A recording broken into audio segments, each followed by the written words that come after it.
नहीं भाइयों, नायना को,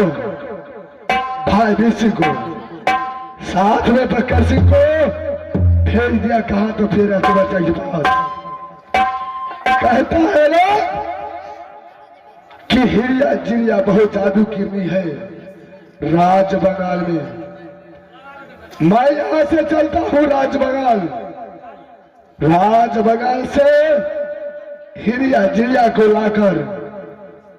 फिर चवटिया पे लाल बाजार हथिया लगा देता हूं। मैं यहां से चलता हूं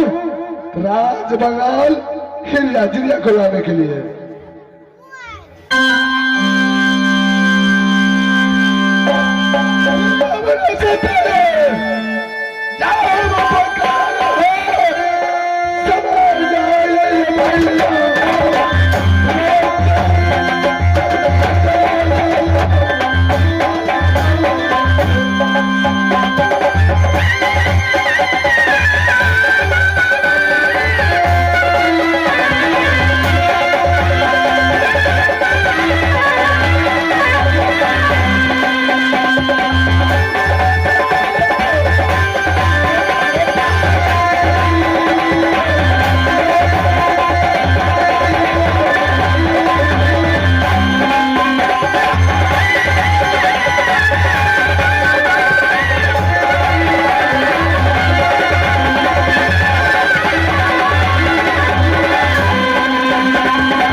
की कहिया तो एक कोई ध्यान न रहते खाली तो काम तोरी से उठा के लो ना अकेला के बस अपन काम धंधा से व्यस्त रहा बेआइया आगो पा छोटकी भी थोड़ी कथा था ये मेरा यार घर बगा ले गई थी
हमारे घर कहा तो राज बंगाला, पिताजी के नाम बंगाला सिंह और हमारे नाम हिरिया बंगाली, हमारा से छोर के नाम गिरिया बलाली। बरहा विद्या जादू सब कोई जाने हो, लेकिन तेरह विद्या जादू हिरिया जिरिया बंगाली जाने हो। हे बहन अगे भैया के दगला भैया कोने छबे रूमे में की होय छै बदल है छ बुझाता रहो का जा हेते न हां पूरा दलका दे जता भी त नहीं था आदिया भैया एवा कल में तू कहता रही था तो ई चोरी सब के टहल देखबी घूरा लगा दे त कनी एटा कोठा बीच किला तक गोरा लगता ये करते करते हम तब आ रहे थे ना ओ भैया ठंडा से दे द्वारे हां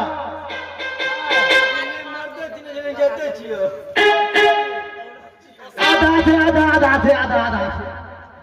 ए गदिया ओ सुना तू तो जाने थे राज बंगाला में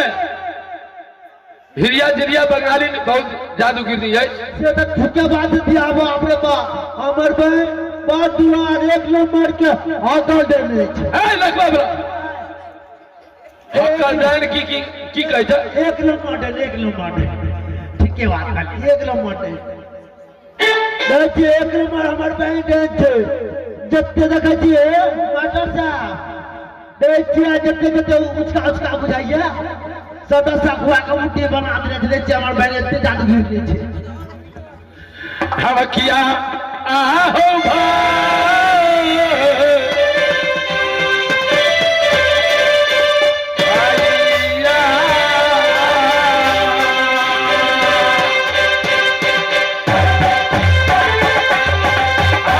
पर हमारे साधु जाने भैया तो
अब हम सब जाए थे महल में खाना बनेबा बुलक ना आ तू ए जाओ गरबाही कर बुलक ना इस बार कोई से सटा सटा बनवेला त तू सब बने यहां तोरे कर छियै के बात करे के ए दुकान से उधारी खाए काट बहुत बीरो बेल गया छो कोनो सटा तारा तकने 2 महीना का टकरे लो बुझली हां हम सब खाना बना दिया की सब बना देबा आए कथि सब बना देबा हमरा मरुआ के दाल पिट्ठी बना दिया सब्जी मीट के चटनी बना दिया ठीक है बना ठीक है जाओ जाए छियै त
राज बंगाल आ चुका हूं। इस राज बंगाल में दरबार में एक भी दरबारी को पता नहीं चलता है। ठीक है, सबसे पहले इस दरबार को दरबारी को बुलाता हूं। अरे हाँ, इस दरबार में दरबारी